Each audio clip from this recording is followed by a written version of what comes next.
These my dollars make it hurt.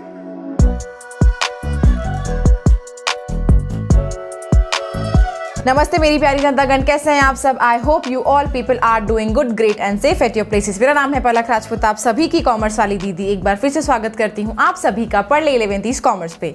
आज का जो टॉपिक है वो हमारे लिए होने वाला है स्टैटिस्टिक्स। बहुत समय बाद में हम लोग स्टैटिस्टिक्स पढ़ने वाले हैं। स्टैटिस्टिक्स का भी सेकेंड लास्ट पार्ट है ये। आने वाले पार्ट में आपका स्टैटिस्टिक्स खत्म हो जाएगा, जो कि वीडियो आपकी बहुत जल्दी आ जाएगी।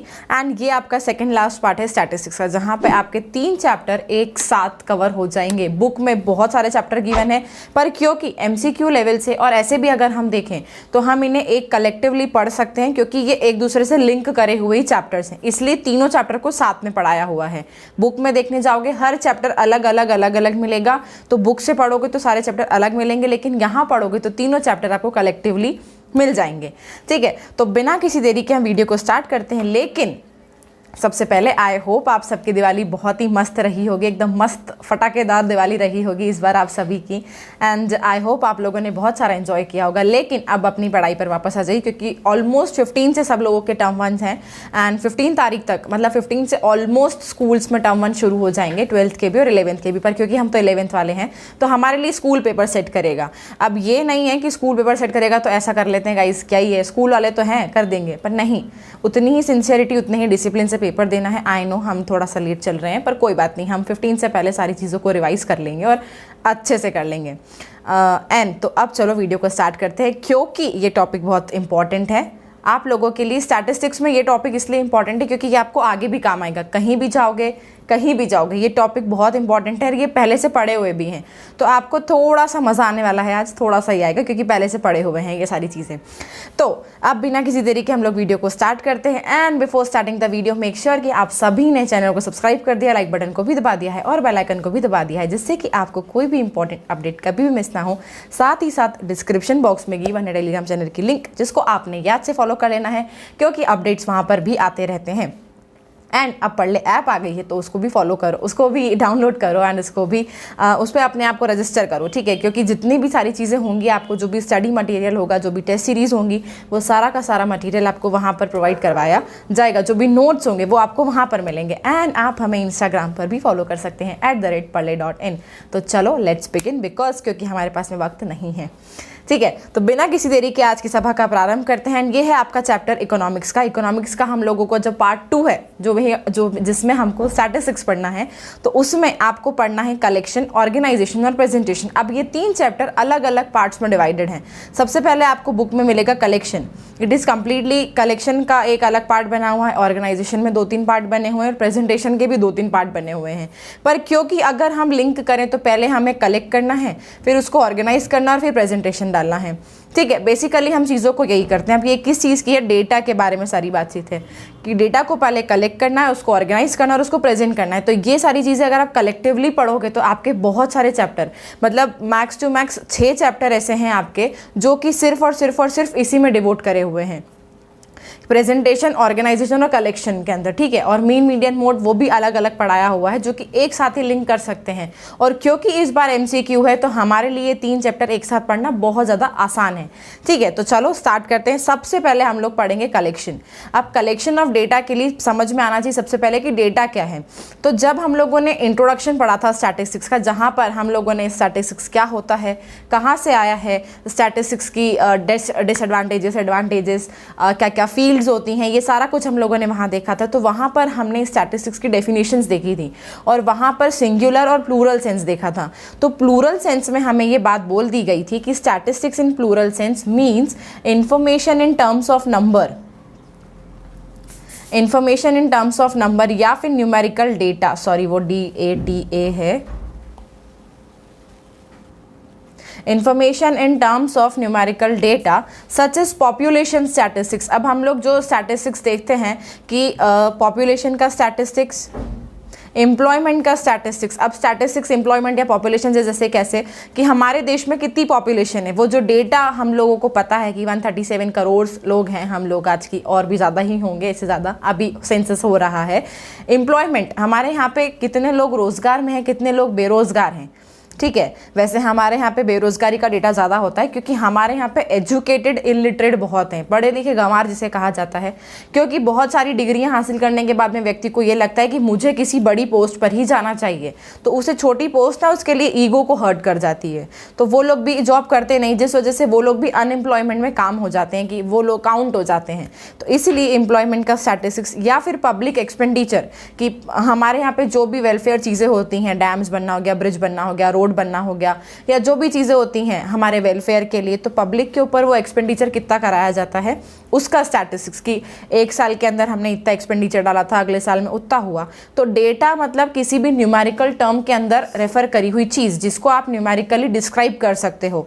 क्वांटिटेटिव, याद रखिए, डेटा हमेशा हम लोग जो भी हम लोग कलेक्ट करेंगे वो हम लोग हमेशा क्वांटिटेटिव चीज़ों का कलेक्ट करेंगे। क्वालिटेटिव चीज़ें हमारे सिलेबस के आउट ऑफ सिलेबस है, हम उसे काउंट नहीं कर सकते हैं, इसलिए हम हमेशा डेटा जो है वो क्वांटिटेटिव चीज़ों का ही कलेक्ट करने वाले हैं। तो ये डेटा का मतलब है जहाँ पर आप किसी भी इंफॉर्मेशन को नंबर में या न्यूमेरिकल डेटा के अंदर आप लोग बता देते हैं, ठीक है, उसे एक्सप्रेस कर सकते हैं, वो हमारे लिए कहलाता है डेटा। अब डेटा जो होता है वो दो तरीके के सोर्सेज होते हैं। सबसे पहली चीज होती है प्राइमरी सोर्स और दूसरा होता है सेकेंडरी। अब बहुत से बच्चों को पता होगा कि प्राइमरी और सेकेंडरी होता क्या है। मीनिंग अगर देखने जाए तो प्राइमरी मतलब पहला, सेकेंडरी मतलब दूसरा।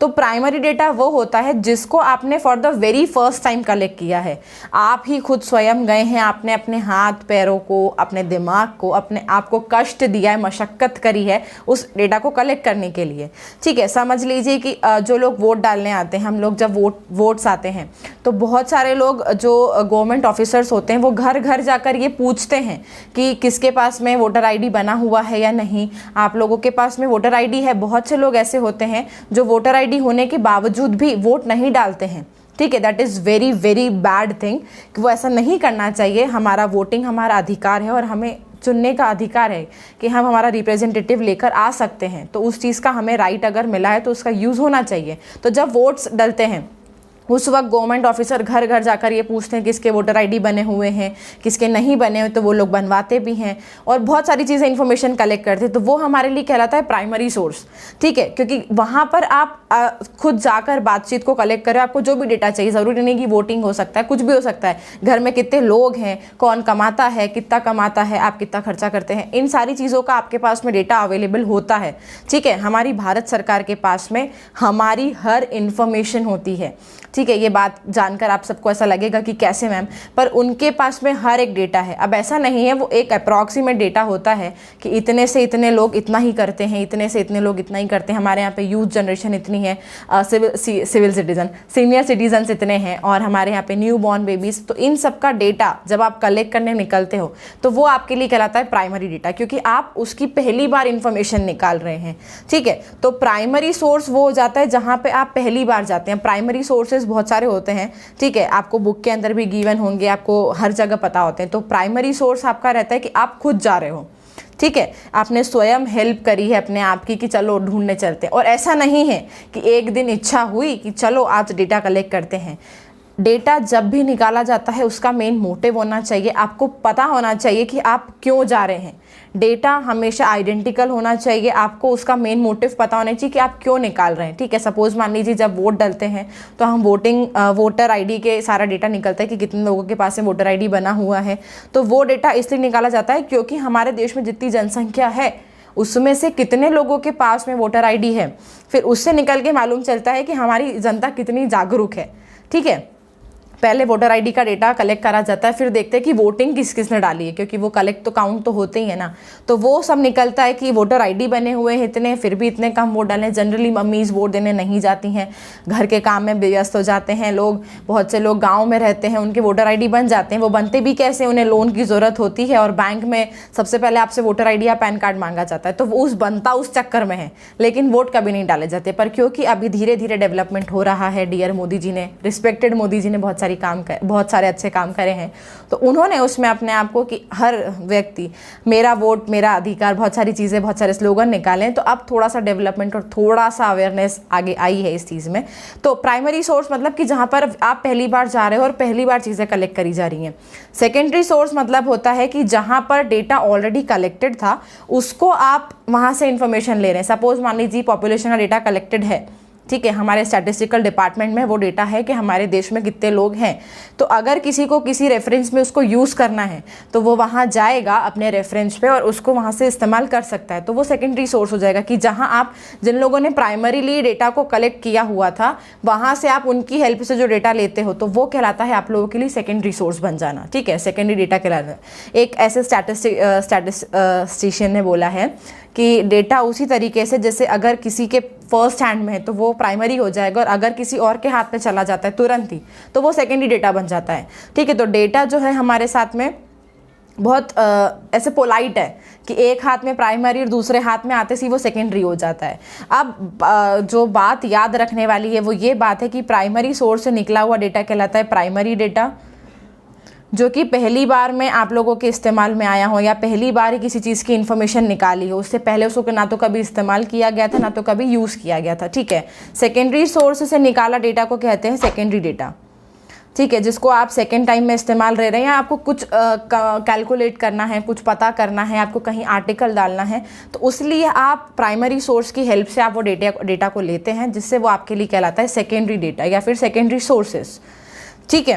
तो ये दो इंपॉर्टेंट सोर्सेज हैं आपके पास में। अब इसके बाद में प्राइमरी सोर्स में क्या क्या रहता है, बहुत सारा लिखा हुआ था इसमें आगे।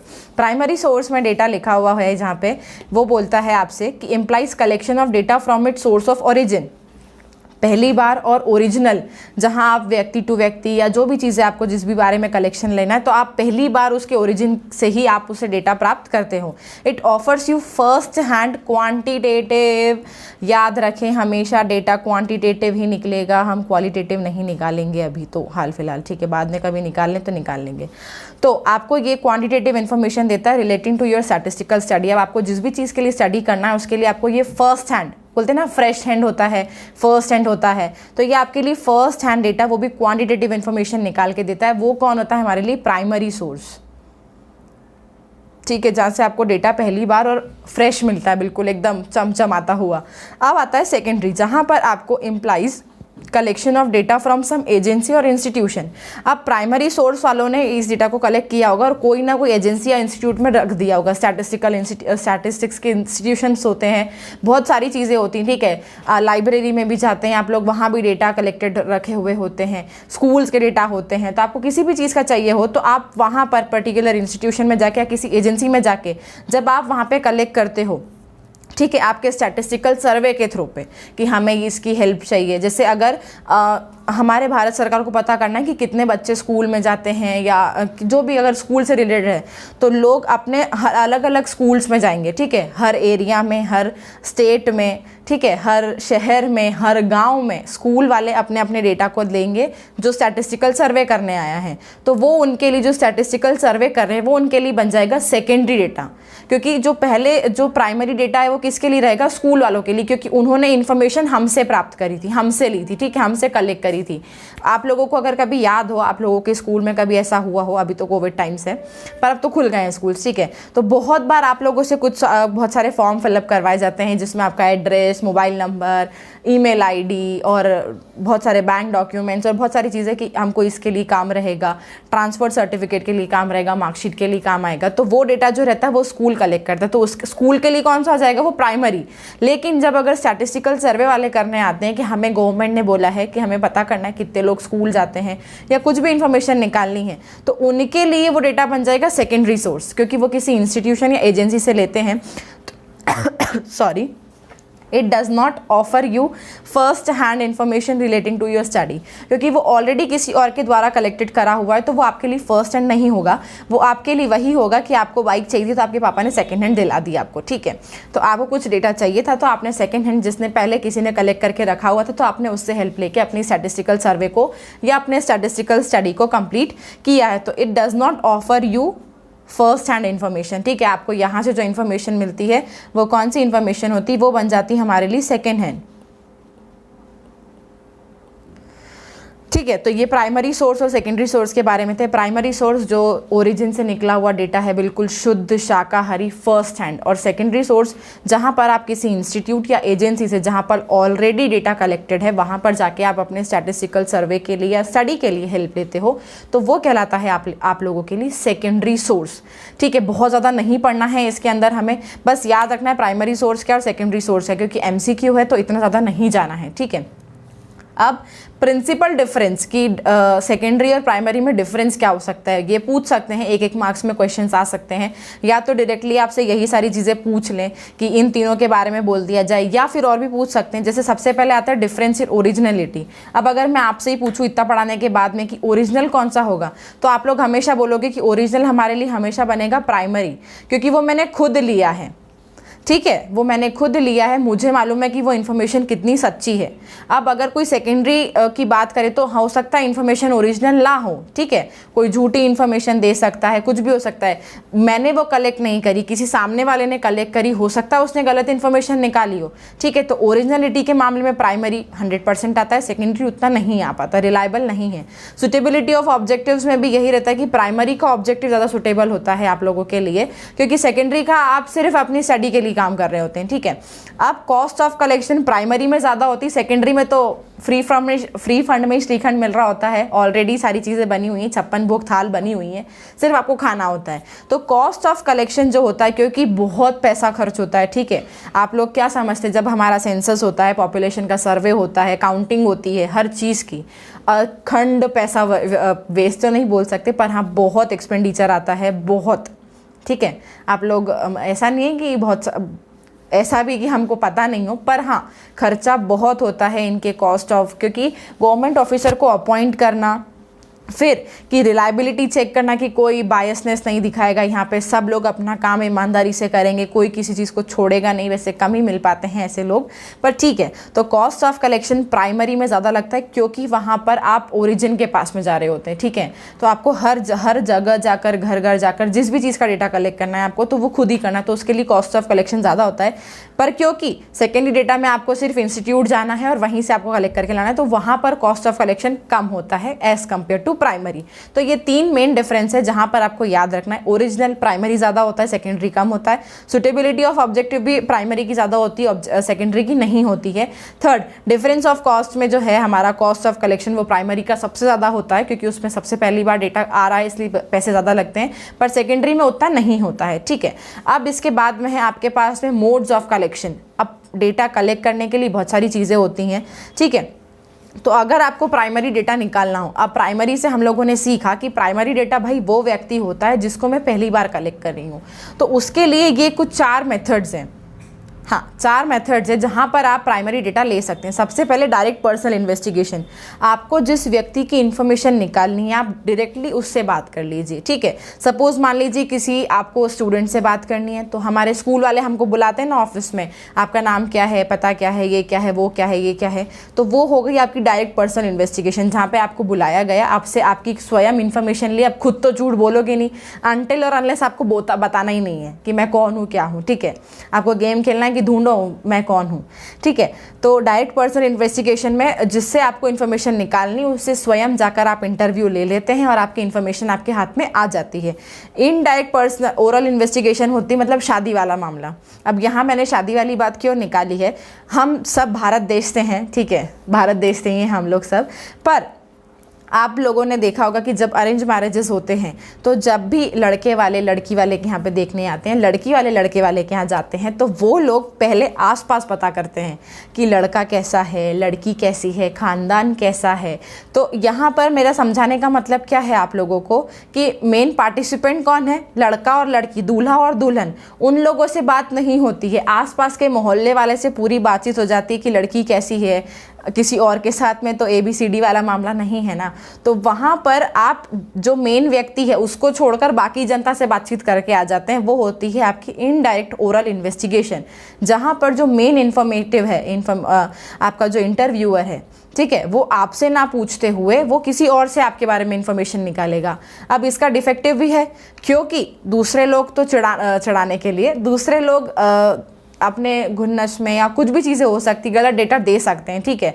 अब यहाँ पर ये नहीं मैट्रिमोनियल साइट चल रही है इसलिए गलत डेटा देंगे, बहुत सारी चीज़ें होती हैं सही, उन्हें पता ही नहीं कि आप क्या करते हैं क्या नहीं करते, तो आपको डेटा नहीं मिल पाएगा।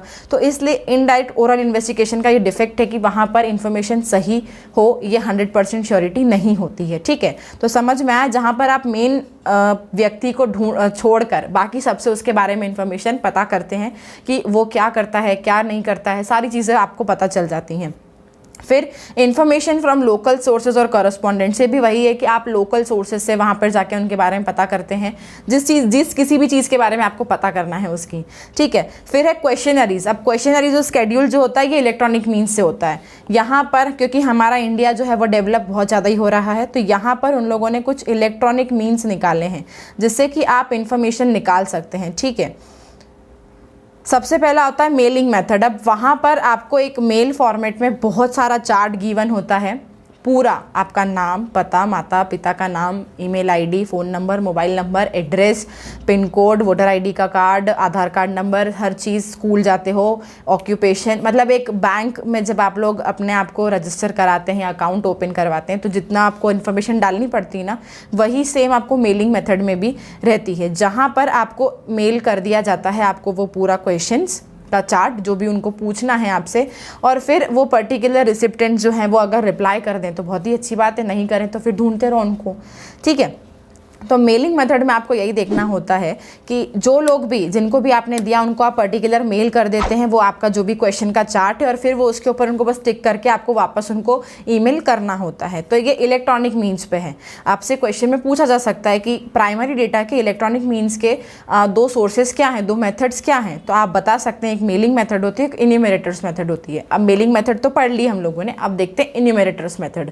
ओके, तो इन्यूमरेटर मेथड के अंदर क्या होता है आप लोगों के, कि जैसे मेलिंग मेथड के अंदर तो हम लोग क्या कर देते हैं कि मेल कर देते हैं, मेल कर देते हैं आपको जो भी क्वेश्चन पूछना हो, जितने भी क्वेश्चन पूछना हो। अभी वो भी बताऊंगी कि गुड क्वेश्चनरी की क्वालिटीज़ क्या होती हैं, पर आपको जो भी चीज़ पूछनी, जो भी रेलेवेंट इन्फॉर्मेशन आपको निकालनी है, आप उसको मेल कर देते हैं और आपका रेसिपिडेंट जो है वो आपको रिप्लाई कर देता है। अब इन्यूमरेटर मेथड में क्या होता है, क्योंकि मेल करने के टाइम पे क्या होता है, बहुत से लोग रिप्लाई नहीं करते हैं। आप अपना इनबॉक्स देखना, बहुत सारा भरा पड़ा होगा, पर आप लोगों ने आज तक खोल के नहीं देखा होगा कि क्या क्या है उसके अंदर, ठीक है।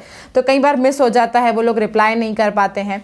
तो इन्यूमरेटर क्या करता है कि खुद एक मेल रिसिप्ट प्रिपेयर करता है, उसको जो भी क्वेश्चंस पूछने, जो भी बात उसको निकालवानी है, जो भी डेटा उसको कलेक्ट करना है, उसके बारे में सारा कुछ लिख कर वो एक शेड्यूल प्रिपेयर करते हैं, और वो सबको खुद जाकर अप्रोच करते हैं और उनको देते हैं, ठीक है। सपोज मान लीजिए हम लोग जब 12th स्टैंडर्ड में होते हैं, ठीक है, जब हम लोग थे तो अलग अलग कॉलेजेस से लोग आते थे, अपने अपने कॉलेज का बहुत सारा कि हमारे कॉलेज में आइए, हमारे कॉलेज में आइए, बड़े बड़े लोग आएंगे आप लोगों के पास में, बड़ी बड़ी बातें बोलेंगे कि हमारा कॉलेज से बेटर कोई कॉलेज है ही नहीं, ठीक है। मतलब आप कहीं भी चले जाओ, आप दिया लेकर भी ढूंढेंगे ना तो नहीं मिलेगा, ऐसी बहुत सारी बातें करेंगे वो लोग।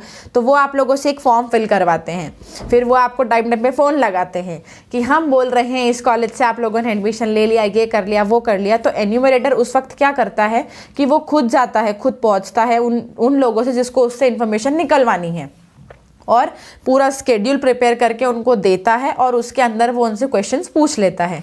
तो मेलिंग मेथड वो इलेक्ट्रॉनिक मीन्स से होती है, लेकिन इन्यूमरेटर मेथड में व्यक्ति खुद जाता है और ऐसे ओरल क्वेश्चन पूछने की बजाय वो उनको पेपर दे देता है कि आप इसके ऊपर टिक कर दीजिए। आप लोग फॉर्मेट देख सकते हैं बुक में, आपके पेज नंबर कुछ कुछ अलग अलग पेजेस हैं, तो उसके ऊपर फॉर्मेट बना हुआ है कि क्या क्या क्वेश्चन उसने छापे होते हैं, क्या क्या पूछा होता है उसने, तो सारी बुक के अंदर बना हुआ है।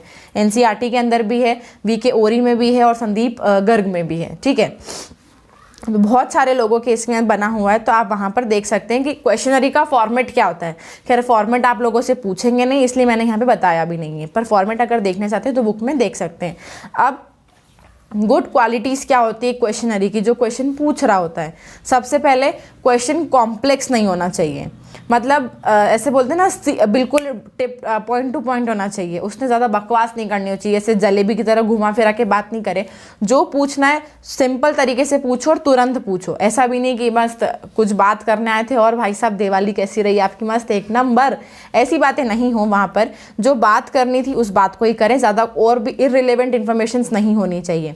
दूसरी चीज़, आपने जो क्वेश्चन पूछा है वो क्वेश्चन सही होना चाहिए। सही मेरा मतलब से है कि वो पूछने लायक होना चाहिए, ठीक है। आप ऐसे उल जुलूल क्वेश्चंस नहीं पूछ सकते हैं सामने वाले से, ठीक है। जो उसके मतलब उसके टेम्परामेंट को मैच करना चाहिए, वो कि उसको ऐसा अनकंफर्टेबल फील ना हो कि मुझसे क्या ही पूछ रहे हैं ये लोग, ठीक है। तो वो वहाँ पर आप लोगों को उस बात का ध्यान रखना होता है। फिर क्रॉस क्वेश्चन आप लोगों को देखने होते हैं कि आपने जो क्वेश्चन पूछा है उसको क्रॉस भी आपको चेक करना है कि सही दिया है या नहीं। वो टेक्निक आपको आनी चाहिए कि आप कैसे पता कर सकते हैं। दूसरी चीज़, सारी चीज़ें बहुत सिंपल और बहुत शॉर्ट में होनी चाहिए, बहुत लंबी बातचीत नहीं होनी चाहिए, क्योंकि वाइड कवरेज होता है, ठीक है। यहाँ 2 लोग या 3 लोगों से बात नहीं हो रही होती, बहुत सारे लोगों से बात करनी है उसको। तो इसलिए वो शॉर्ट होना चाहिए, सिंपल होना चाहिए, क्रॉस चेक करते आना चाहिए, उसको कॉम्प्लेक्सिटी 0 होनी चाहिए। क्वेश्चन जो पूछा है वो पॉइंट टू पॉइंट होना चाहिए। आंसर गुड आंसरेबल, आंसर करने वाले का भी क्वालिटीज़ है कि वो बात घुमा फिरा के ना बताए, हाँ ऐसा वैसा, येस और नो में आंसर दे। और अगर उसको कुछ बोलना है तो वो 1 से 2 लाइन के अंदर ख़त्म कर दे, कहानी ना सुनाई जाए, ठीक है। तो ये हैं आपके कुछ प्राइमरी डेटा कलेक्ट करने के मेथड्स और मोड्स, जहाँ पर आप अपने प्राइमरी डेटा को ले सकते हैं इन चीज़ों से। अब आपके पास में आता है secondary data.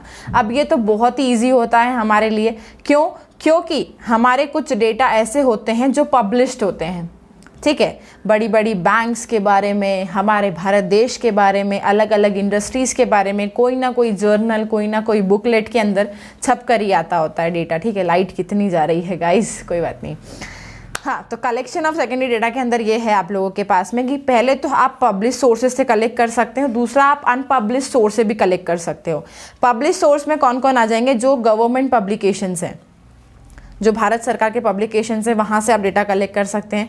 Semi government publication से ले सकते हैं। कमिटीज़ और कमीशंस की रिपोर्ट्स होती हैं, ठीक है। बहुत कमीशंस हमारी रिपोर्ट्स बनाते हैं, कमिटीज़ अपनी अपनी रिपोर्ट्स बनाती हैं। तो अगर आपको उसका डेटा चाहिए तो आप उनके पब्लिकेशन से ले सकते हो। ट्रेड एसोसिएशंस कौन होती है? व्यापार करने वाले लोग। अगर आपको उनके बारे में डेटा चाहिए तो आपको वहाँ उनके पब्लिकेशन के अंदर उनका डेटा कंप्लीटली मिला रहेगा। अब आप बहुत सारे बच्चे ये बोलेंगे मैम रिविजन करा रहे हो कि पहली बार पढ़ा रहे हो, पर क्योंकि इसके अंदर इतना ज़्यादा नहीं पढ़ना है आपको, सिर्फ आपको पता होना चाहिए कि पब्लिश्ड सोर्सेज जो हैं वो कौन कौन से हैं और किस किस के लिए बने हुए हैं। सबसे पहला गवर्नमेंट है, फिर सेमी गवर्नमेंट है, फिर कमिटीज़ और कमीशंस की रिपोर्ट्स होती हैं, फिर ट्रेड एसोसिएशन की रिपोर्ट से भी आप लोग ले सकते हैं उनके पब्लिकेशन से। रिसर्च इंस्टीट्यूट्स, ठीक है। नासा हो गया हमारे लिए सबसे बड़ा इंस्टीट्यूट, तो वही है हमारे पास में। इसरो हो गया, वो भी दिन रात रिसर्च करता रहता है हर चीज़ के ऊपर। तो आपको किसी भी चीज़ का डेटा चाहिए तो आप इसरो में, अगर आपको ऐसा स्पेस के बारे में पता करना है या कुछ भी आपको इन्फॉर्मेशन चाहिए, ठीक है, तो आप रिसर्च इंस्टीट्यूशन से रिलेटेड अगर बातचीत करना चाहते हो तो वहाँ जाकर पता कर सकते हैं। जर्नल्स और पेपर्स सबसे बेस्ट होता है टाइम्स ऑफ इंडिया या फिर इकोनॉमिक्स टाइम्स, ठीक है। इकोनॉमिक टाइम्स के अंदर बहुत सारी इन्फॉर्मेशन और डेटा आपको मिल जाएंगे, आपको जो भी चाहिए होता है। तो पेपर में तो इकोनॉमिक टाइम्स और टाइम्स ऑफ इंडिया बहुत बेस्ट है आप लोगों के लिए। और बहुत सारी जर्नल्स सबके आती हैं, ठीक है। अब यहाँ पर जर्नल पोस्टिंग नहीं करनी है, अलग अलग जर्नल्स आती हैं हमारे पास में, ठीक है। जैसे मैं CA स्टूडेंट हूँ अभी हाल फिलहाल, तो हमारे पास में ना हर महीने ICI एक जर्नल छप के आती है, जहाँ पर उसमें हर महीने हुए चेंजेस उस बुक के अंदर पूरे होते हैं। बहुत पतली सी होती है वो बुक, जैसे आप लोगों की स्कूल में मिलती ना हम लोगों को वो छोटी छोटी सी बुकलेट्स होती हैं, मतलब वो हंसने वाली जो बुक्स होती थी ना जिसमें बहुत सारे चुटकुले लिखे होते हैं, तो उससे ही पतली बुक होती है वो, जिसके अंदर उसमें जो भी चेंजेस हुए हैं, प्रेसिडेंट बदला होगा वहाँ पर, आपके स्टडी मटेरियल में कुछ चेंज हुआ है, आपके क्वेश्चन पेपर के अंदर कुछ चेंज हुआ है, तो वो सारा चेंज आपको उस जर्नल के अंदर अपडेशन मिल जाता है, ठीक है। तो वो आप एक तरीके से आपके पास में वो डेटा ही कलेक्ट होता है, ठीक है। बहुत सारी बुक्स भर जाती है CA करते करते, तो हर महीने आती है वो बुक आपके पास में। तो ऐसे आप वहाँ से भी पता कर सकते हैं। रिसर्च स्कॉलर्स जो दिन रात लगे हुए हैं, हमारे साइंटिस्ट, ठीक है, और भी बहुत सारे लोग होते हैं, इकोनॉमिस्ट हमारी रिसर्च में लगे रहते हैं, तो आप उनके उससे ले सकते हैं। और एक सबसे बड़ा होता है आपके पास में इंटरनेशनल पब्लिकेशंस, जहाँ पर आप भारत के साथ साथ बाहर के लोगों के बारे में कोई इन्फॉर्मेशन जानना चाहते हैं तो वहाँ से आप लोग निकाल सकते हैं, ठीक है। तो सेकेंडरी डेटा आपको यहाँ से मिल सकता है। अब ये कौन से सोर्सेज हैं? ये हैं आपके पास में पब्लिश्ड सोर्सेज, जो आपको पब्लिश दिखेगा, ठीक है। ये इन्फॉर्मेशन एक बार ऑलरेडी आउट हो चुकी है मार्केट में। अब कुछ ऐसे डेटा होते हैं जो कि अनपब्लिश्ड होते हैं, और वो कैसे होते हैं? वो कुछ इस तरीके से होते हैं, जैसे कि there are some unpublished source secondary data as well. ऐसे डेटा भी होते हैं सेकेंडरी डेटा में जो कि अनपब्लिश्ड हैं, अभी तक पब्लिश ही नहीं हुए हैं। ये डेटा जो है वो गवर्नमेंट ऑर्गेनाइजेशन कलेक्ट करती है, या फिर कोई और ऑफिसर भी कलेक्ट करता है generally for their self use या फिर ऑफिस रिकॉर्ड के लिए, ठीक है। अब ऐसा तो है नहीं कि हमारे स्कूल वालों ने जो हमसे कभी कभी ऑफिस स्कूल रिकॉर्ड लिया था कि आप कहाँ रहते हैं, आपका मोबाइल नंबर क्या है, उसको पेपर में छाप देगी, ठीक है। वो उनके सेल्फ उसके लिए है कि आपको कभी ना कभी उनको कोई इन्फॉर्मेशन देनी हो, आपने कुछ काम गलत कर दिए हो, आपकी कंप्लेन आपके पेरेंट्स तक पहुँचानी हो, तो इसलिए वो लोग आपके फ़ोन नंबर और आपके घर का पता ये लोग लिखवा के रखते हैं। ऐसा नहीं है कि हर इन्फॉर्मेशन पब्लिश करनी चाहिए, there are some information which should not be publish, ठीक है। तो इसलिए ये वो अनपब्लिश सोर्सेज होते हैं जहाँ से अगर आपको इन्फॉर्मेशन चाहिए हो, सपोज मान लीजिए अनपब्लिश सोर्स में स्कूल का एग्जांपल दे सकते हैं हम लोग कि आपको किसी बच्चे की कंप्लेन आई है, मतलब करनी है आपको कि आपका बच्चा पढ़ नहीं रहा है या मस्ती करता है या बंक कर देता है, तो आप पेपर ढूंढने नहीं जाओगे कि इसका मोबाइल नंबर पेपर में आया होगा, आप अपने स्कूल रिकॉर्ड्स निकालोगे जहाँ पर आपने एक बार कलेक्ट करी हुई होगी इन्फॉर्मेशन, ठीक है, स्कूल एडमिशन के टाइम पे या बाद में कभी भी, तो आप वहाँ छानने जाओगे कि हाँ ठीक है यहाँ इसका मोबाइल नंबर था। पेपर ढूंढने नहीं जाओगे या किसी पब्लिकेशन के पास नहीं जाओगे कि इस पर्टिकुलर बच्चे की इन्फॉर्मेशन मुझे दे दीजिए, ठीक है। तो आप सेकेंडरी डेटा को वहाँ, ये जो अनपब्लिश सोर्सेज है वहाँ से भी कलेक्ट कर सकते हैं। ये कभी भी डेटा, ये जो डेटा है वो कभी भी पब्लिश्ड नहीं हुआ होता है, ठीक है। अब आते हैं कुछ इंपॉर्टेंट एजेंसीज जहां से आपको सेकेंडरी डेटा मिल सकता है। सबसे पहला होता है NSSO, ठीक है, नेशनल सैंपल सर्वे ऑफिस। ये सबसे बड़ा है हमारे लिए, आपको ये याद भी रखना है, एग्जाम में पूछा भी जा सकता है, कुछ भी हो सकता है, ठीक है। तो NSSO आप लोगों के लिए याद रखने वाली चीज़ है, नेशनल सैंपल सर्वे ऑर्गेनाइजेशन, जो कि आपका जो सर्वे होते हैं जितने भी वो आपके यहाँ पे निकालती हैं। फिर है रजिस्ट्रार्स जनरल ऑफ इंडिया, ये भी आप लोगों के लिए काम आती है, यहाँ भी सारे रिकॉर्ड्स होते हैं। DGCIS, directorate general of commercial intelligence और स्टैटिस्टिक्स, हम कहते हैं ना इंटेलिजेंस की रिपोर्ट से हमें पता चला है, तो ये वो वाली इंटेलिजेंस रिपोर्ट्स होती हैं जहाँ पर आपका डेटा होता है। अलग अलग लोगों के अलग अलग काम है। रजिस्ट्रार जनरल ऑफ इंडिया जो होता है वो आप लोगों के लिए जो काम करता है वो रहता है जितनी भी रजिस्ट्रेशन प्रोसेस होती है, ठीक है। सपोज मान लीजिए बर्थ जितने भी हुए हैं उनका रजिस्ट्रेशन करवाना, जितने लोग मर गए हैं, ठीक है, भगवान उनकी आत्मा को शांति दे, रेस्ट इन पीस, तो उनके बारे में रजिस्ट्रेशन करना, ठीक है। डेथ सर्टिफिकेट जो बनते हैं, बर्थ सर्टिफिकेट जो बनते हैं, वो आप लोग यहीं पर जाकर, बहुत से लोग ऐसे हैं जिनका बर्थ सर्टिफिकेट नहीं होता है लेकिन फिर भी वो पैदा हुए होते हैं, दैट डजंट मीन कि वो पैदा नहीं हुए, ठीक है। लेकिन ये सैंपल आप लोगों को बताता है, जैसे मैंने बोला था ना कि हमारी भारत सरकार के पास में हमारी हर इंफॉर्मेशन है कि कितने लोग रोज़ पैदा होते हैं, वो निकलता है ना कि 1 मिनट में या 1 दिन में भारत देश में इतने लोग आते हैं और इतने लोग मरते हैं। तो वो डेटा कहाँ से आता है? वो मिलता है इन एजेंसीज से, इन इंस्टीट्यूशन से, ठीक है। रजिस्ट्रार जनरल ऑफ इंडिया ने ही ये निकाला होगा। जितने भी रजिस्ट्रेशन प्रोसेस होती है वो मेन प्रोसेस, वो चीफ एग्जीक्यूटिव काम जो होता है वो इस ऑर्गेनाइजेशन का है। फिर है DGCIS, directorate general of commercial intelligence and statistics, जहां पर आपको इंटेलिजेंस की रिपोर्ट अगर चाहिए होती है तो वो यहीं से मिलती है, ठीक है। फिर है लेबर ब्यूरो, अब यहाँ पर भी आपको इन्फॉर्मेशन मिल सकती है। ये कुछ इंपॉर्टेंट एजेंसीज हैं, अगर एग्जाम में आ जाए तो टिक करके आ जाना, लिखने का तो कोई काम ही नहीं है हमारे पास में, तो आप ये टिक करके आ सकते हैं। इसके बाद में अब सेकेंड चैप्टर शुरू हो रहा है यहाँ से, ठीक है। एक चैप्टर आप लोगों का खत्म हो गया जो कि था आपका कलेक्शन ऑफ डेटा, कि डेटा होता क्या है, कलेक्ट कैसे किया जाता है, किस किस तरीके से कलेक्ट कर सकते हैं और कौन से सोर्सेज होते हैं। अब चैप्टर नंबर 2 शुरू होता है जिसमें बोला गया है census and sample methods. Data collect करने के लिए 2 मेन मेथड्स हैं हमारे पास में, और सबसे पहली जिसमें सैंपल और दूसरी सबसे पहली ये सेंसस और दूसरी सैंपल। यहाँ पर लिखा है first approach for collection of data is always census method, ठीक है। सेंसस मेथड हमेशा सबसे पहली अप्रोच होती है किसी भी डेटा कलेक्शन के लिए, बाद में आती है सैंपल, क्योंकि सेंसस जब निकालते हो फिर उसी के बाद में उससे सैंपल निकालते हो, ठीक है। अब समझेंगे आगे आगे क्या क्या चीज़ें। तो पहले सेंसस लिया जाता है, उसके बाद में बनती है हमारे पास में सैंपल मेथड। अब सेंसस मेथड में क्या होता है? Census method is that method in which data are collected covering every item of the universe और पॉपुलेशन। अब ये जो 2 शब्द हैं इनका मतलब आपको पता होना चाहिए।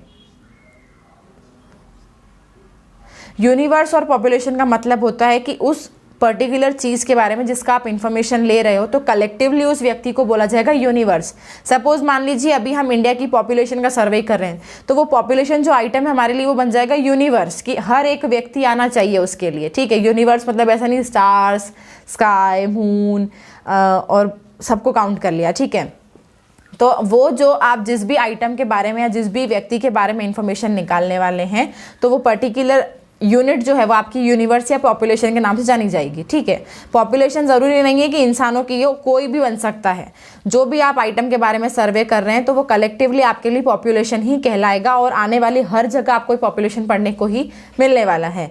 Relating to the problem under investigation, यही कि आपको उस हर आइटम के बारे में आपको इन्फॉर्मेशन कलेक्ट करनी जिसके बारे में आप इन्वेस्टिगेट कर रहे हैं। वो पॉपुलेशन हो सकती है, वो कोई सा भी आइटम हो सकता है। ठीक है, उसके बाद में सैम्पल मेथड। अब सैम्पल मेथड में क्या होता है, is that method in which data is collected about the sample on a group of items taken from the population.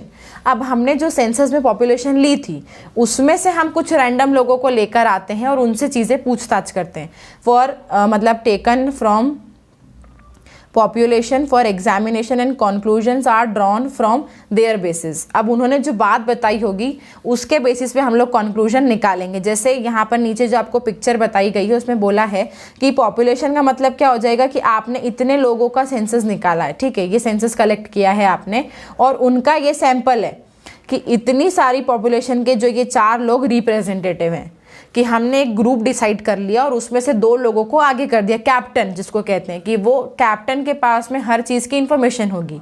तो हर व्यक्ति के पास जाकर ना पूछते हुए हमने जो ये सैंपल निकाला है हम सिर्फ इसी व्यक्ति से पूछताछ करेंगे, हमको जो भी इन्फॉर्मेशन ले ली है, और उसके बाद में हम उसके ऊपर ही कंक्लूजन निकाल लेंगे। सपोज मान लीजिए कि आप एक क्लासरूम में बैठे हुए हैं और आपकी क्लास टीचर को बुलाया जाता है, तो क्लासरूम कलेक्टिवली कॉल्ड होगा पॉपुलेशन और क्लास टीचर जो है वो आपकी सैंपल बनेगी उस वक्त। क्योंकि सैंपल क्यों, क्योंकि अब आपसे जो भी इंफॉर्मेशन लेनी है वो हम आपकी क्लास टीचर से ले लेंगे, क्योंकि उसको सब पता होता है कौन नालायक है, कौन महाबुद्धिमान है, कौन बेवकूफ़ है, कौन अखंडी बेवकूफ़ है।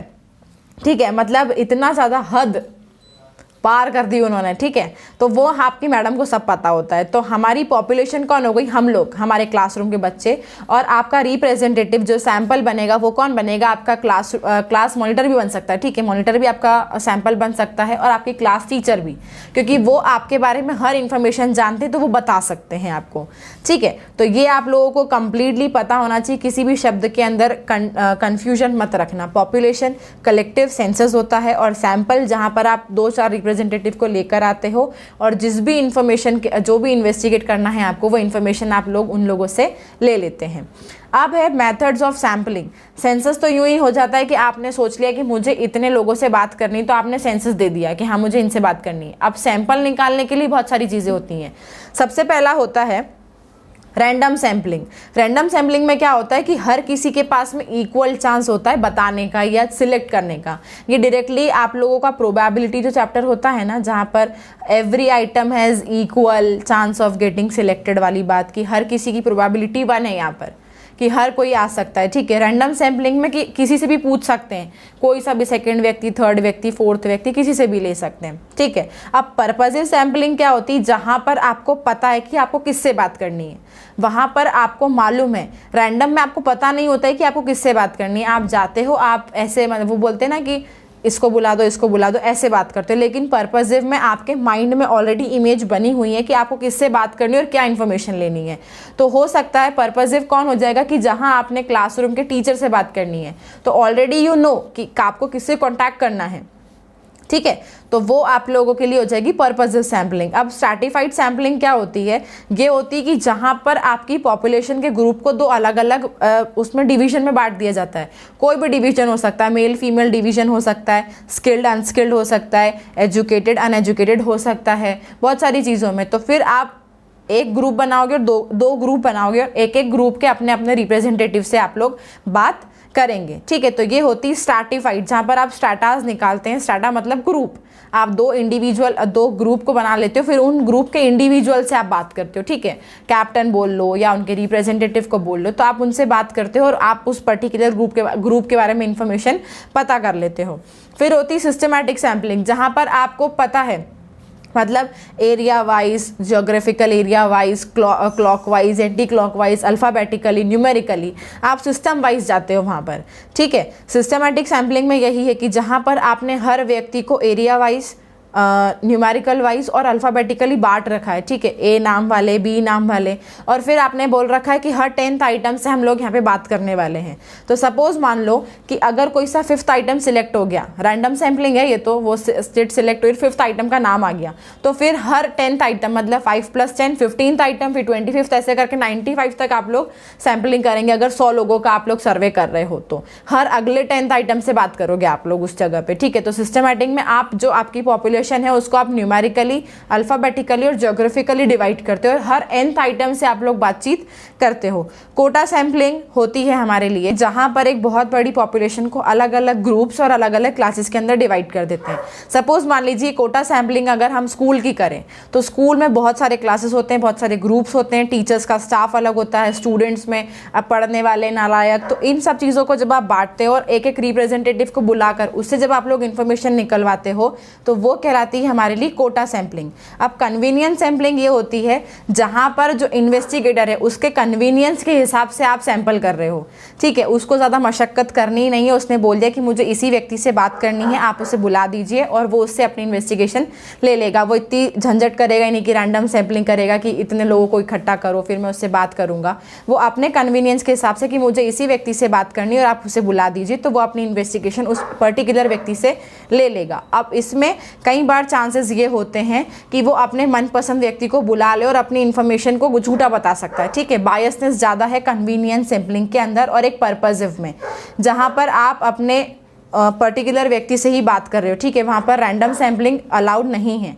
तो यहाँ पर आपके डेटा के साथ में छेड़छाड़ ज़्यादा हो सकती है दो जगह पे, कन्वीनियंस में और पर्पसिव सैम्पलिंग के अंदर। तो ये थी 6 मेथड्स ऑफ सैम्पलिंग। एग्जाम में कुछ भी आए तो आप इनमें से कोई सी को भी टिक करके आ सकते हैं, आपको सैम्पल मेथड में मार्क्स मिल जाएंगे।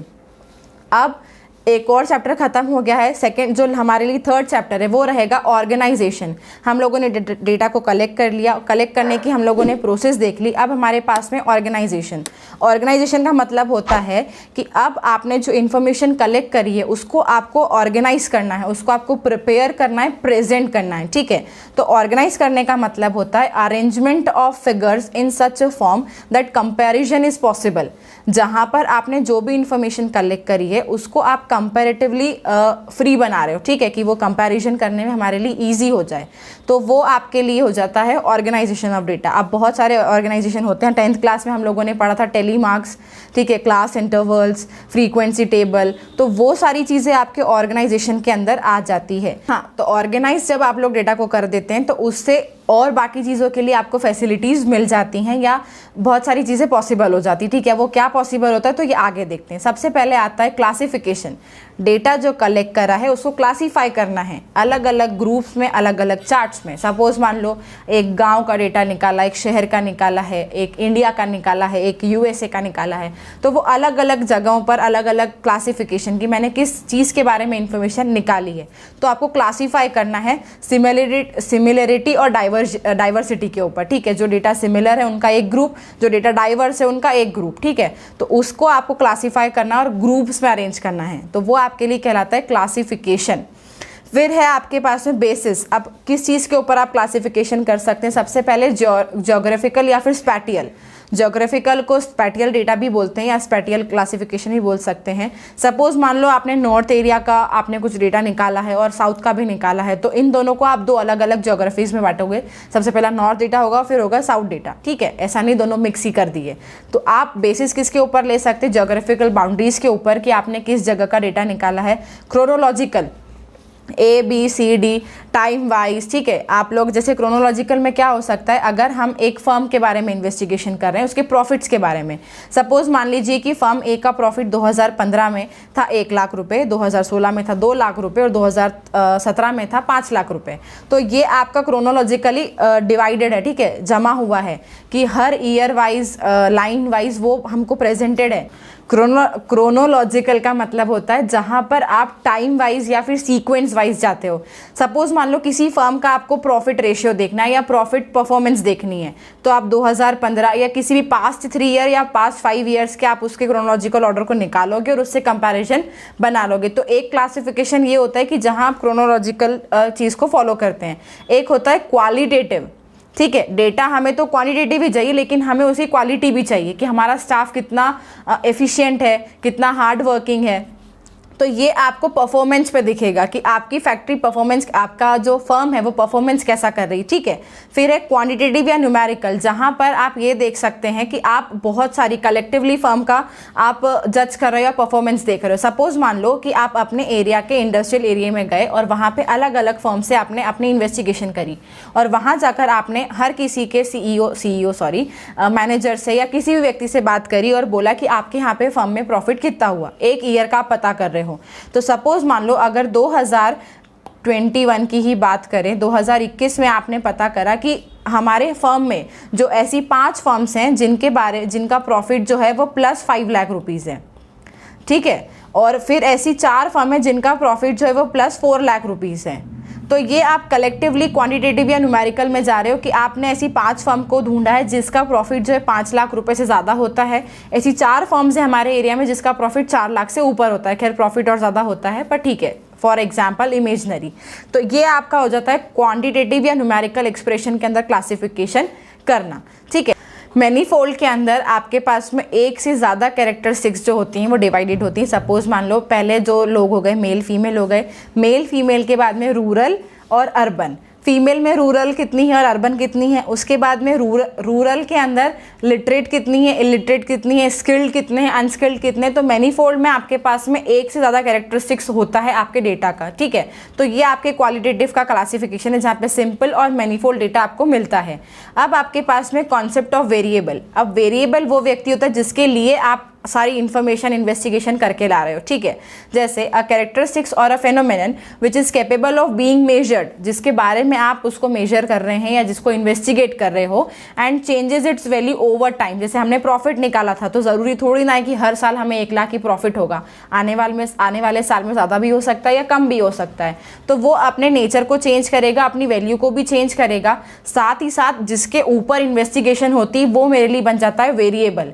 ठीक है, और वो अलग अलग भी हो सकता है, ज़रूरी नहीं कि मैं हर बार प्रॉफिट को ही मेजर करूंगी, मैं कई बार अपने हर चीज़ को, हर कैरेक्टरिस्टिक्स को मैं अपने आप को मेजर कर सकती हूँ। ठीक है, क्वालिटी को देख सकते हैं, क्वालिफिकेशंस को देख सकते हैं हम लोग, तो वहाँ पर वो वेरिएबल अलग अलग हो सकते हैं। वेरिएबल के 2 तरीके होते हैं, डिस्क्रीट और कंटिन्यूस। डिस्क्रीट वेरिएबल वो होता है जो कंप्लीट नंबर में हो। ठीक है, सपोज मान लो स्टूडेंट के बारे में बात कर रहे हो आप। ठीक है, तो क्लास के स्टूडेंट आधे तो होते नहीं हैं। सपोज मान लीजिए जब हम स्टूडेंट्स की बात करेंगे तो ये बोलेंगे कि क्लास में हमारे पास में जो स्टूडेंट्स हैं वो हैं, एक क्लास में 10 स्टूडेंट हैं, ऐसा बोलोगे क्या कि 10.5 स्टूडेंट्स हैं।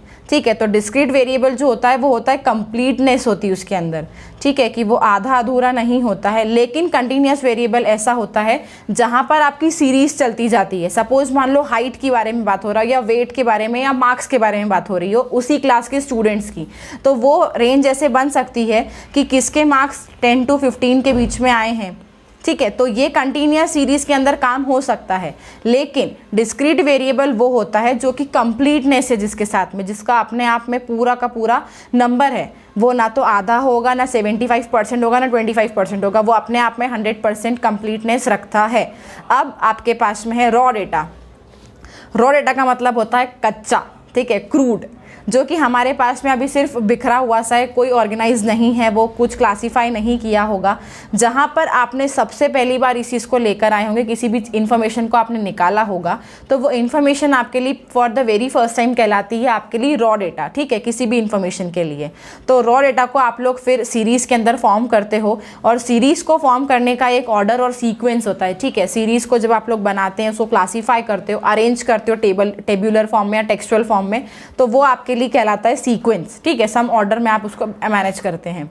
अब आपके पास में स्टैटिस्टिकल सीरीज बहुत सारी हैं जिसमें आपको आपका रॉ डेटा अरेंज करना है। सबसे पहले होती है इंडिविजुअल और फिर होती फ्रीक्वेंसी। इंडिविजुअल सीरीज वो सीरीज होती है जहां पर सिंगल आइटम लिस्ट किया जाता है। ठीक है, 1 नंबर, 2 नंबर, 3 नंबर, 5 नंबर, ऐसे करके वो सिंगल लोग हैं वहाँ पर। ठीक है, सिंगल व्यक्ति के बारे में बात की जा रही है। लेकिन फ्रीक्वेंसी सीरीज वो होती है जहाँ पर एक व्यक्ति ही एक से ज़्यादा बार आता है। ठीक है, सपोज मान लो पहले इंडिविजुअल सीरीज़ में आप सबसे पहले उसको जो डिवाइड करोगे, क्लासीफाई करोगे, तो सीरियल नंबर से भी कर सकते हो कि किसका पहले सीक्वेंस है, या फिर असेंडिंग और डिसेंडिंग में भी जा सकते हो, जो हम लोगों ने 10th क्लास में स्टैटिस्टिक्स में पढ़ा था। ठीक है, मीन मीडियन मोड निकालते वक्त जब हम लोग मोड निकालते हैं या मीडियन निकालते हैं तो पहले हम सीरीज़ को अरेंज करते हैं असेंडिंग और डिसेंडिंग में, उसके बाद में हम लोग हमारे कैलकुलेशन को करते हैं। तो यहाँ पर भी जब आप इंडिविजुअल सीरीज़ को निकालते हो तो पहले उसको आप या तो आप उसको सीरियल वाइज जमाओ, या फिर आप उसको असेंडिंग और डिसेंडिंग में जमा कर भी अपना कैलकुलेशन कर सकते हो। फ्रीक्वेंसी सीरीज वो होती है जहां पर आपके पास में एक व्यक्ति एक से ज़्यादा टाइम आता है। ठीक है, तो फिर आप उसके लिए टेली बार्स और वो फ्रीक्वेंसी टेबल को बनाते हो। फ्रीक्वेंसी सीरीज में भी दो लोग होते हैं, एक होता है डिस्क्रीट और एक होता है frequency distribution. Okay, frequency series में आपके पास में दो तरीके की सीरीज होती है। सबसे पहले होती है आपके पास में डिस्क्रीट सीरीज। डिस्क्रीट सीरीज का मतलब होता है या फिर फ्रीक्वेंसी अरे, जहां पर a series in which data are presented in a way that exact measurement of items are clearly shown. ठीक है, ये वो वाली सीरीज है जिसको आप जैसे यहाँ पर मान लो आपके पास में है, टेबल में आपको गिवन है कि 1 1 1 2 2 4 4 4 4। ठीक है, तो ये आपके लिए बनेगा डिस्क्रीट सीरीज। ये डिस्क्रीट सीरीज क्यों बनेगा? जब आप इसको अरेंज करोगे, ठीक है, तो आप यहाँ पे अपने वेरिएबल x को लिखोगे, आप टेली बार्स बनाओगे और उसके बाद में आप यहाँ पे फ्रीक्वेंसी लिखोगे उसकी। ठीक है, तो फ्रीक्वेंसी के लिए सबसे पहले वेरिएबल है आपके पास में 1 कितनी बार है? 3 बार है, तो टेली बार्स बन जाएंगे 3। फिर उसके बाद में आपके पास में 2 कितनी बार है? 2 बार, तो फ्रीक्वेंसी हो जाएगी 2। और फिर है आपके पास में 4 जो कि 4 बार है। वेरी गुड, तो वो आपके लिए हो जाएगा टेली बार में इस तरीके से। ठीक है, तो जिस आइटम का आपको एग्जैक्ट नंबर मालूम है कि वो कितनी बार आया है, ठीक है, तो वो कहलाता है हमारे लिए फ्रीक्वेंसी, डिस्क्रीट फ्रीक्वेंसी या फ्रीक्वेंसी अरे, जहाँ पर आप इस तरीके से शो करते हो उसको। अब आपके पास में आता है फ्रीक्वेंसी डिस्ट्रीब्यूशन, जहाँ पर it is that series in which item can not be measured exactly. ठीक है, जहाँ पर वो फ्रीक्वेंसी डिस्ट्रीब्यूशन होता है ना 10 to 15, ठीक है, 20 से 25 तक में इतने लोग हैं, तो पता नहीं है कि किसको 20 नंबर मिले हैं, कितने लोग हैं ऐसे जिसको 20 नंबर ही आए हैं। हमने एक अनुमान, एक रेंज क्रिएट करी है, एक हमने सीरीज या क्लास इंटरवल बनाया है। ठीक है, क्लास इंटरवल बनाया है जहां पर मुझे लगता है कि 20 से 25 लोग जो हैं, 20 से 25 मार्क्स जो हैं वो इतने लोगों को आए हैं। अब मैंने उसमें ये नहीं बोला है कि 20 मार्क्स लाने वाले बच्चे इतने ही हैं या 25 मार्क्स लाने वाले बच्चे एग्जैक्ट 8 हैं या 10 हैं, ऐसा मैंने नहीं बोला है। जब ऐसा बोलूँगी तो वो कौन सी सीरीज़ बन जाएगी मेरे लिए? वो बन जाएगी डिस्क्रीट सीरीज़। ठीक है, तो आप लोग फ्रीक्वेंसी सीरीज़ को थोड़ा ध्यान से देखना, क्योंकि इसके क्वेश्चन सॉल्व करने के लिए तो नहीं आ सकते, और अगर आए भी तो बहुत छोटे आएंगे, क्योंकि आपके पास में है 1.5 घंटा, ठीक है, और है 40 मार्क्स के क्वेश्चन ही। तो 40 मार्क्स के क्वेश्चन में वो आपसे इतना बड़ा टाइम टेबल नहीं पूछेंगे जहाँ पे आपको पहले आपको क्लास इंटरवल निकालना है या फिर आपको अरेंज करना है। वो आपसे सिर्फ इनके बारे में इंफॉर्मेशन चीज़ें पूछ सकते हैं। ठीक है, इन्फॉर्मेटिव बातें जो है वो पूछ सकते हैं सिर्फ। ठीक है, जैसे फ्रीक्वेंसी डिस्ट्रीब्यूशन के अंदर जहां पर आपका एग्जैक्ट आइटम मेजर नहीं किया गया है, आपने सिर्फ एक अपना अंदाज़ा बताया, अप्रॉक्सीमेट आपने मेजरमेंट दिया है कि 20 से 25 मार्क्स आने वाले बच्चे इतने हैं। अब उसमें आपने ये बताया नहीं है कि 20 मार्क्स कितने को आए और 25 कितने को आए, और बीच के तो गए हैं कि 21 भी आए होंगे, किसी को 22 भी आए होंगे, किसी को 23 भी आए होंगे। तो जहाँ पर रेंज के अंदर बात हो रही है या फिर आपने क्लास इंटरवल बना दिया है तो वो हो जाता है मेरे लिए frequency distribution. The items assume a range of values and are placed within the range और लिमिट्स। वो आप लिमिट्स डिसाइड कर देते हो, सपोज मान लो 20 से 25, ठीक है, 15 से 20, ऐसी बहुत सारी होती क्लास इंटरवल्स बनते हैं आपके, आप अपने अकॉर्डिंग टू टेबल आप लोग जाते हो और बात करते हैं वहाँ पे। ठीक है, फिर फ्रीक्वेंसी डिस्ट्रीब्यूशन के भी कुछ अलग अलग टाइप्स है, जहाँ पर है एक्सक्लूसिव सीरीज़। एक्सक्लूसिव सीरीज़ क्या होती है? जहाँ पर आपने लिख दिया, सपोज मान लो आपने लिखा है 10 to 15, दिख ही नहीं रहा है, सॉरी,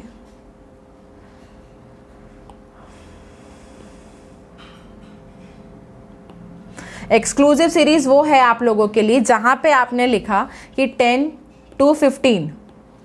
तो एक्सक्लूसिव में क्या होगा कि जो मेरी लोअर लिमिट है और जो अपर लिमिट है उसको एक्सक्लूड कर देंगे, बाकी अंदर के जो लोग हैं उनको इंक्लूड करेंगे। ठीक है, सपोज मान लो अगर मैं यहाँ पे लिखती हूँ कि आपके पास में है 10 11 12 13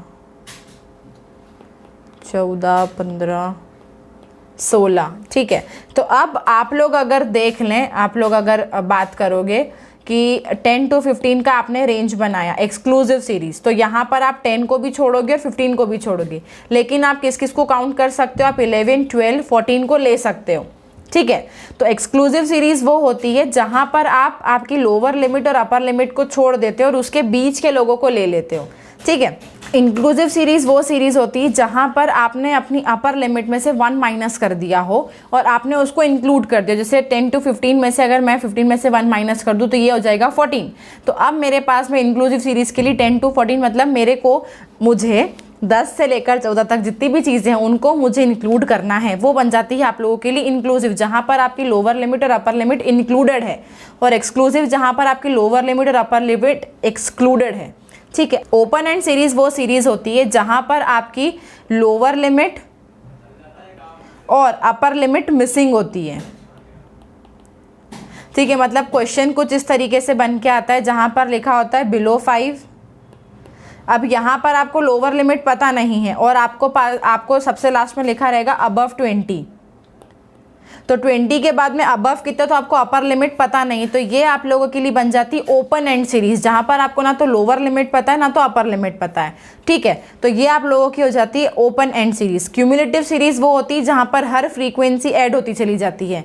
सपोज मान लीजिए आपका कोई क्लास इंटरवल है 0 to 10 है, 10 to 20 है, 20 to 30 है, ठीक है, और फ्रीक्वेंसी है 2, 8, 10, ठीक है। तो आप पहले की तो वही रहेगी, लेकिन सेकंड की CF निकालने के लिए आप क्या करोगे, 2 प्लस ऐड कर दोगे तो वो हो जाएगा आप लोगों के लिए 10। अब तीनों का CF निकालने के लिए आप 10 + 10 कर दोगे, दैट इज बन जाएगा आप लोगों के लिए 20। अब बात ये होती है कि आपका जो क्यूमुलेटिव फ्रीक्वेंसी उसका एंड वाला टोटल और आपका टोटल सेम होना चाहिए, तो ही आपका ऑप्शन या आपका आंसर सही है, अदरवाइज आपका आंसर सही नहीं है। जो क्यूमुलेटिव फ्रीक्वेंसी है उसका जो एंड पॉइंट है, मतलब एंड कैलकुलेशन है, वो सेम होना चाहिए with your total of frequency number. जैसे 10, 8, 18 और 2, 20, तो यहाँ पर भी 2, 10 और 20 ही आ रहा है, तो मतलब ये 20 इस 20 के बराबर हुआ, तभी आपकी क्यूमुलेटिव फ्रीक्वेंसी सही है, अदरवाइज आपकी क्यूमुलेटिव फ्रीक्वेंसी सही नहीं है।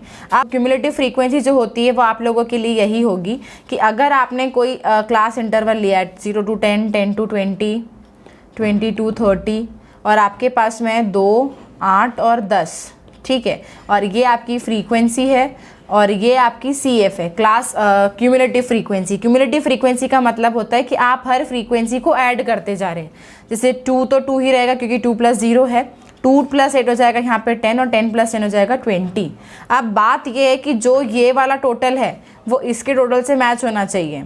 क्यूमुलेटिव फ्रीक्वेंसी का end point is always equal to frequency का टोटल पॉइंट, ठीक है। फ्रीक्वेंसी हमारी 20 आ रही है और हमारी क्यूमुलेटिव फ्रीक्वेंसी का एंड पॉइंट भी 20 आ रहा है, मतलब हमारा क्वेश्चन सही है। अगर सही नहीं होगा दैट मीन्स हमने कहीं गलती करी है, आपको क्वेश्चन को चेक करना पड़ सकता है। पर क्योंकि एग्जाम में क्वेश्चंस नहीं आएंगे, बहुत बड़ा होता है इसका सॉल्यूशन, पर वो आपसे थोड़ा बहुत निकालने को बोल सकते हैं। मिड वैल्यू फ्रीक्वेंसी, अब कहीं पर ऐसा होगा कभी कि आपको अगर मिड वैल्यू गिवन हो, ठीक है। मिड वैल्यू जनरली कैसे निकलती हैं आप लोगों के लिए, lower limit plus upper limit divided by 2 is equals to आ जाता है आपका मिड वैल्यू। जैसे था 0 to 10, तो 0 मेरे लिए लोअर लिमिट है और 10 मेरे लिए अपर लिमिट है। तो अगर मैं 0 + 10 कर दूं तो दैट मीन्स 10 डिवाइडेड बाय 2 कर दूंगी तो आ जाएगा 5।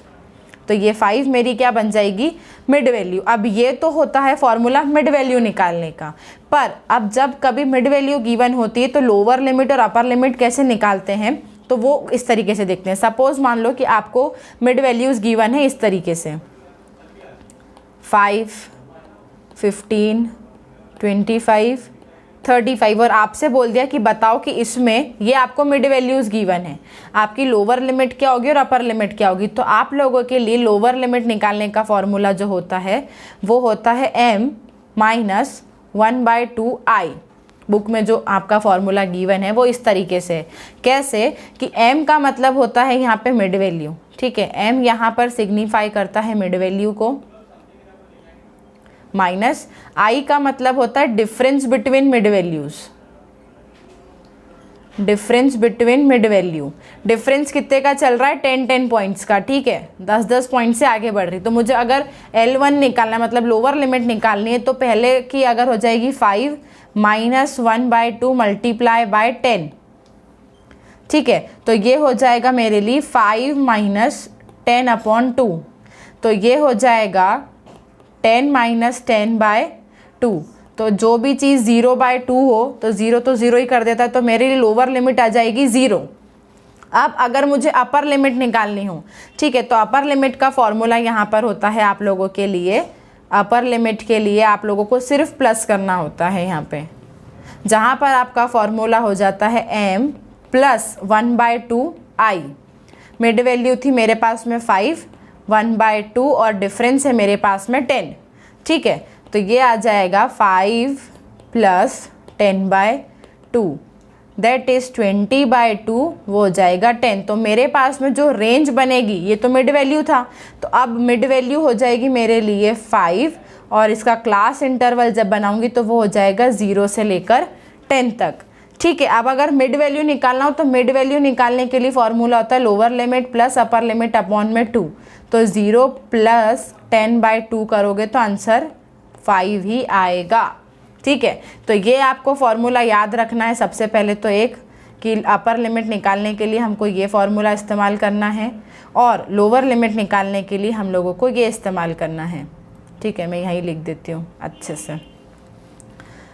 लोअर लिमिट निकालने के लिए आप लोगों के पास में फॉर्मूला होता है m माइनस 1/2i, और अपर लिमिट निकालने के लिए आप लोगों के पास फॉर्मूला होता है m प्लस 1/2i, ठीक है। ये आप लोगों को फॉर्मूले याद रखना है। जहाँ पर मिड वैल्यू का क्वेश्चन आता है वहाँ पर फॉर्मूले से ऐसे निकलती है। तो आपसे क्वेश्चन मिड वैल्यू का इसी तरीके से आएगा कि आपसे वो रेंज पूछ सकते हैं। मिड वैल्यूज गिवन हो गए, पर्टिकुलर मिड वैल्यू की रेंज बोल सकते हैं, तो आपको इस रेंज के फॉर्मूले से आपको वो निकालना है। क्लास इंटरवल बोल लो, लिमिट्स बोल लो, तो वो इससे निकाल के आना है, ठीक है। क्वेश्चन सॉल्व करने के लिए नहीं आएगा, लेकिन क्वेश्चन के पार्ट सॉल्व करने के लिए आ सकते हैं। क्वेश्चन सॉल्व करने के लिए तो बहुत बड़ी बड़ी चीज़ें हैं, पर क्योंकि हमारी किस्मत बहुत शानदार है, क्योंकि हम लोगों को इस बार में ऑब्जेक्टिव्स हैं, ठीक है। MCQ लेवल है तो वहाँ पर क्वेश्चन नहीं आएगा आपको सॉल्व करने के लिए। एग्जाम वालों को पता है कि क्वेश्चन सॉल्व करने के लिए 10 से 5-10 मिनट लगता है एक क्वेश्चन सॉल्व करने के लिए, तो इतना टाइम नहीं होता है। तो वो लोग आपसे ये छोटी छोटी चीज़ें पूछ सकते हैं, ठीक है। तो इनको ध्यान से देखना। आप लोगों के तीनों चैप्टर यहाँ पर कवर हो चुके हैं, प्रेजेंटेशन बचा है, ठीक है। प्रेजेंटेशन में आप लोगों को सिर्फ बार डायग्राम्स, पाई चार्ट और आपके जो हिस्टोग्राफ होते हैं, पॉलीगॉन्स होते हैं, फ्रीक्वेंसी कर्व होते हैं, ये आप लोगों को देखने, तो वो हम लोग देखेंगे कल वाले वीडियो में। तो आज आप लोग अपना ये सिलेबस कंप्लीट कीजिए। I hope you all peoples have enjoyed the video. अगर आपको वीडियो पसंद आया है तो लाइक ज़रूर कीजिएगा, शेयर भी करो, एंड टारगेट रखो कि आज के वीडियो पे हम लोगों को 10,000 व्यूज़ देने हैं, ठीक है। मैं लाइक्स की बात नहीं कर रही हूँ, मैं 10,000 व्यूज़ की बात कर रही हूँ। लाइक्स तो आप बहुत सारे दे सकते हैं, ठीक है, अपने इच्छा अनुसार, अपना ही वीडियो है, ठीक है। और कुछ भी डाउट हो, कुछ भी समझ में नहीं आया हो, आई नो मैंने बहुत स्पीड से पढ़ाया है, बहुत जल्दी पढ़ाया है, पर क्योंकि MCQ में जो इंपॉर्टेंट टॉपिक्स से जो इंपॉर्टेंट बातें थी वो मैंने सारी कवर करी हैं, पूरी 2 से 3 बुक्स को मिलाकर ये वाला आपका जो स्लाइड पोर्शन है वो कवर किया गया है। तो आई होप आप लोगों ने इसको पढ़ा होगा, पढ़ेंगे आप लोग, बहुत अच्छे मार्क्स लेकर आएंगे, ठीक है। और ऐसा नहीं है कि अगर हमें टर्म 1 में अच्छे मार्क्स नहीं आते हैं तो हम डीमोटिवेट हो जाएंगे, हम टर्म 2 नहीं पढ़ेंगे, या हमें कि हम पढ़ते हैं फिर भी नहीं आता है। बहुत सारी चीज़ें हैं गाइस जीवन में करने के लिए, ठीक है। छोटी सी हार से हार नहीं मानना है। अगर टर्म 1 में अच्छे मार्क्स नहीं आए हैं तो give yourself a pick कि मुझे अच्छा करना है, मैं टर्म 2 के लिए तैयार हो रही हूँ, ठीक है। एक्सेलरेट करो अपने आप को और टर्म 2 में, ठीक है, बाजी मार जाओ। खैर अभी टर्म 1 बहुत से स्कूलों में 15 से शुरू हो रही है, तो I wish you all the luck and best of luck, ठीक है। लेकिन गुड पीपल जो आप लोगों की तरह होते हैं उन्हें लक की ज़रूरत ही नहीं होती, क्योंकि लक उनके आसपास घूमता रहता है, ठीक है। तो अपना ध्यान रखो, अच्छे से पढ़ाई करो। कुछ भी समझ में नहीं आया हो तो please please please do let me know in the comment section. And आज का जो टारगेट है हमारा, आई होप आप लोग उसको पूरा करेंगे और मेरी हेल्प करेंगे 10,000 व्यूज़ तक ले जाने में, और लाइक्स भी, ठीक है। जाते जाते यही बात बोलूँगी कि चैनल को सब्सक्राइब कर देना, लाइक बटन को भी दबा देना और बेल आइकन को दबा देना, जिससे आपको सारे इंपॉर्टेंट अपडेट्स टाइम मिलते रहें, ठीक है। अब हम मिलेंगे नए वीडियो में। Till then good luck, bye bye, टाटा, see you, stay safe, stay home, bye, take care.